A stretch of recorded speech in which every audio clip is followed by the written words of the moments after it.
자, 새로운 청구가 들어왔습니다.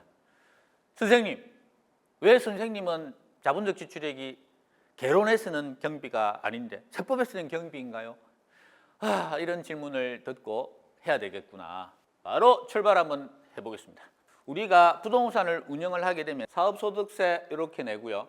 그다음 나중에 팔 때 양도소득세 내게 되거든요. 그러면 세금은 벌은 총수입에다 때리는 게 아니고 그 부동산에서 들어간 비용들은 다 빼주고 순수입에다가 세금을 때립니다. 그런데 조심하셔야 될 거, 그 비용 처리를 이쪽 사업소득세 쪽에서 비용 처리를 하느냐, 아니면 팔 때 양도소득 쪽에서 비용 처리를 하느냐, 이걸 구분하셔야 된다고요. 자, 그래서 정리를 해드리면 내가 부동산 관련해서 쓴 돈이 있다면 다 비용 처리한다, 다 필요 경비다, 그거 하나 머릿속에 넣으시고요. 어느 쪽에도 필요 경비가 아니다라고 하는 게 대표적으로 요겁니다.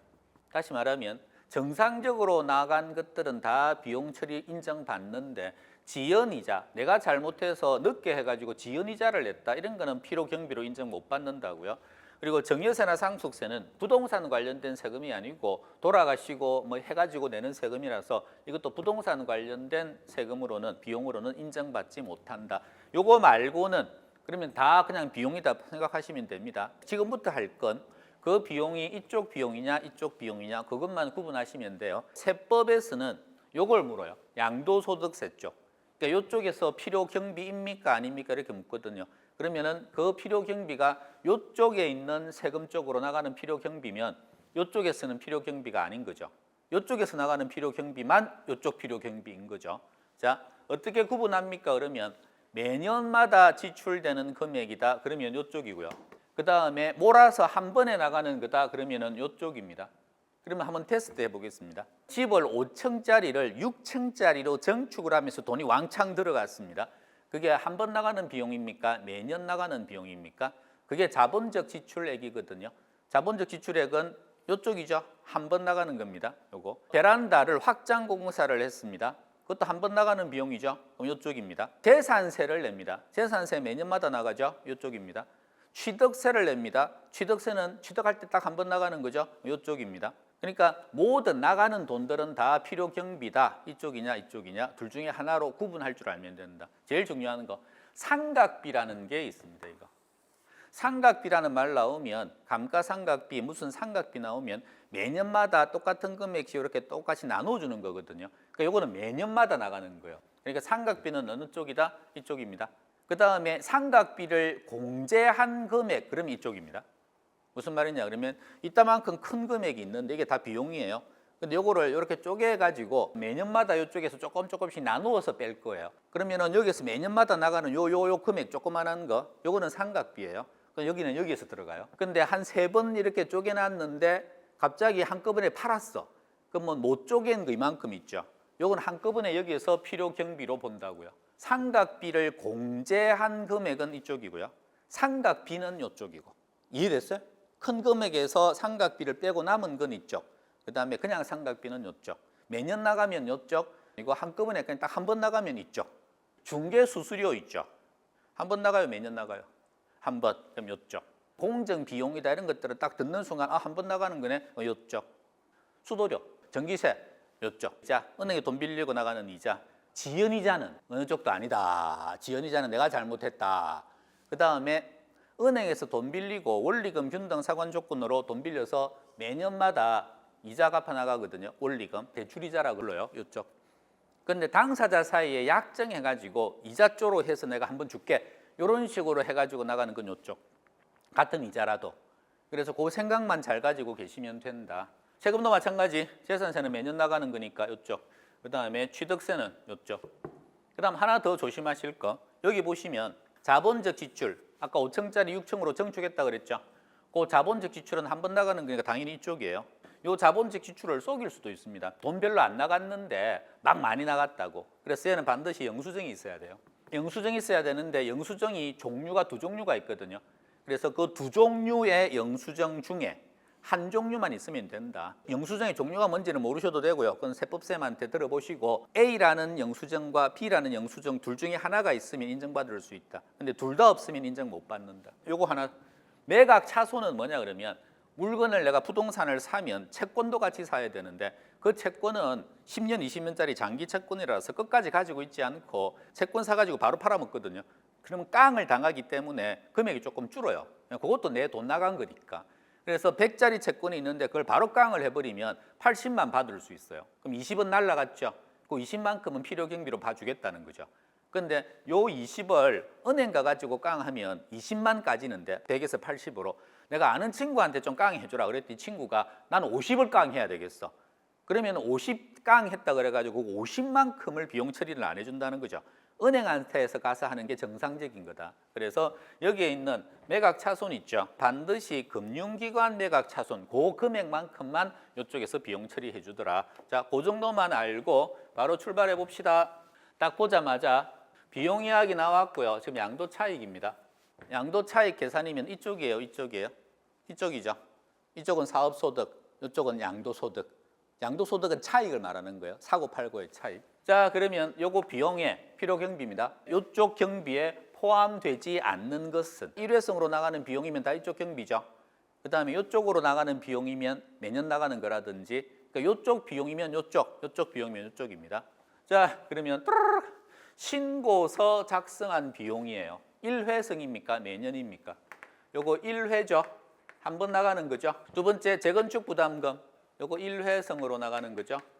어차피 돈은 나간 거고요. 부담금이니까. 그 다음 3번에 이용 편의를 위해서 지출했다. 요거 샷이 새로 갈았다든지 뭐 확장했다든지 뭐 이런 게 이용 편의인데 요거 한 번 나간 거예요? 아니면 1회성이에요? 여러 번이에요? 요것도 1회성이에요. 그 다음에 양도자산 취득에 뚜루룩 했는데 사업소득 이쪽이죠. 요쪽 계산할 때 경비로 들어간 금액이 있대. 요쪽 아니죠? 그래서 사업소득 할 때 들어간 경비면 요거는 매년 나가는 비용이라는 이야기예요. 그 다음에 공정비용, 이거 한 번 나가요? 매년 나가요? 이것도 1회성으로 나가는 거다. 그래서 정답은 요쪽 게 아닌 건 매년 나가는 요게 된다. 할만해? 쉬워? 아주 쉽다고? 이번에도 소득세법입니다. 양도소득이고요. 양도소득 필요경비면 이쪽 필요경비면 그냥 1회 끝나는 겁니다. 비용으로. 당초약정엔 지급기일에 지연이래. 지연으로 인해서 발생하는 이자, 지연이자. 지연이자는 어느 쪽 경비인가요? 내가 잘못해서 나간 비용이라서 어느 쪽도 아니다. 아까 지연이자, 상속세, 증여세 요거는 경비 아니라고 그랬습니다. 그래서 얘는 경비가 맞다 아니다? 아니다. 경비에 포함하지 않는다. 요거 맞죠? 1번 5. 이런 거 신경 쓰지 마시고요. 그 다음 자본적 지출액 이야기 나왔고요. 자본적 지출액은 아까 5층짜리 건물을 6층까지 확 증축했다 그랬는데 요 지출액은 영수증이 있어야 된다, 없어도 된다? 있어야 된다. 자본적 지출액은. 영수증이 두 종류가 있다. 둘 중에 하나는 있어야 된다. 소득세법 제160조 제 여기에 따른 증명서류. 여기 한 종류거든요. A라고 치고. 요게 있을 경우에만 필요경비로 인정된다. 틀렸죠? 요게 있든지 B라고 하는 다른 증명서류가 있든지 둘 중에 하나가 있으면 되니까 반드시 A가 있어야 되는 건 아니다. 세 번째, 감가상각비를 공제. 감가상각비 나왔어요. 어느 쪽이에요? 이쪽이에요. 그럼 감가상각비를 공제한 금액은 이쪽이죠. 그거 빼고 남은 거. 감가상각비를 공제했대요. 그럼 이거는 이쪽 게 맞는 거죠. 근데 밑에 보니까 취득가액을 실지거래가액으로 하는 경우에만 적용하므로 취득가액을 환산가액으로 하는 경우에는 적용하지 않는다. 이게 무슨 말인지 하나도 몰라도 무조건 이쪽은 상각비, 이쪽은 상각비를 빼고 남은 금액 그게 전부 다 무조건 들어가니까 이럴 때는 적용하지 않는다 그랬으니까 이건 틀린 거죠. 무조건 적용합니다. 그 다음에 4번에 매각차손 깡한 거예요.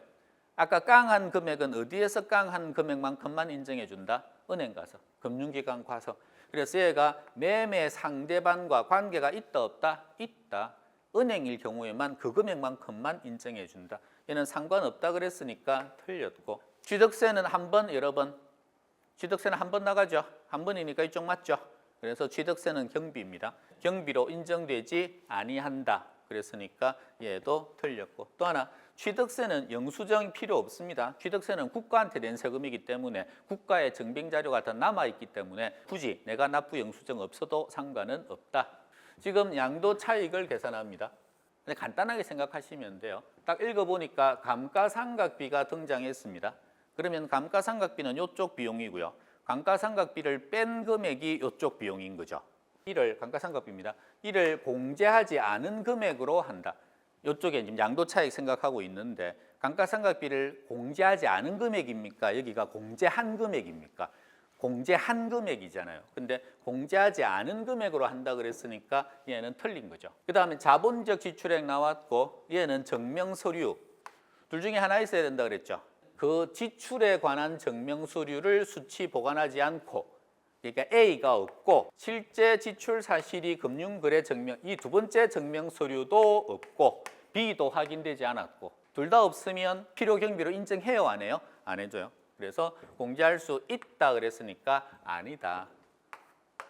필요 경비로 인정받지 못한다. 그다음 31번 상가객 나왔습니다. 상가객 이쪽이죠. 이쪽이면 이쪽은 필요 경비 아니죠. 그래서 상가객은 필요 경비로 본다. OX, X. 상가객은 필요 경비로 보지 않는다. 상가객은 이쪽의 필요 경비다. 지금은 전부 다 이쪽 거 이야기하고 있기 때문에 필요 경비로 본다 그랬으니까 틀렸다. 정리 다시 한번 해봅시다. 지금 필요 경비라는 표현이 나오면 부동산 관련돼서 지출되는 모든 금액은 다 필요 경비로 인정받는다. 단 내가 잘못한 것들이 있다. 지연이자 그 다음에 증여세, 상속세 얘는 어느 쪽에서도 필요 경비로 인정받지 못한다. 그 다음은 이쪽에 사업소득세 계산할 때 필요 경비로 인정받아서 사업소득세를 좀 줄일까? 아니면 양도소득세 쪽에서 필요 경비로 인정받아서 이걸 좀 줄일까? 그걸 선택할 수 있는 경우가 꽤 있는데 이쪽으로 나갈 수 있는 필요 경비 1년에 한 번씩 따박따박 재산세 같은 거 그런 것들은 이쪽 필요 경비로 처리가 되고 이쪽 필요 경비는 한 번 딱 발생하는 거, 자본적 지출이라든지 이용 편의를 위한 거라든지 공정 비용이라든지 딱 생각했을 때 한 번이구나 그럼 이쪽이다. 주로 이쪽 걸 묻기 때문에 이쪽 양도소득세 쪽에서 필요 경비일까요 아닐까요를 생각하시면 안 된다고요. 다시 말하면 자본적 지출이 나왔는데 자본적 지출이 이게 필요 경비인가 아닌가? 뭐 영수증 뭐 공정 비용 나오면 이게 필요 경비인가 아닌가 그 생각하면 굉장히 어려운 공부가 되는 거고 당연히 필요 경비다.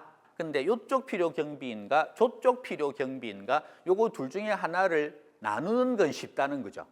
그래서 그 나누는 연습을 지금 해드린 것이다. 되셨어요? 자 그러면 이번 청부도 훌륭하게 처리한 것으로 보고 전 돈 받으러 가겠습니다. 자 다음에 또 다른 청부 들어오면 그때 또 뵙도록 하죠. 안녕.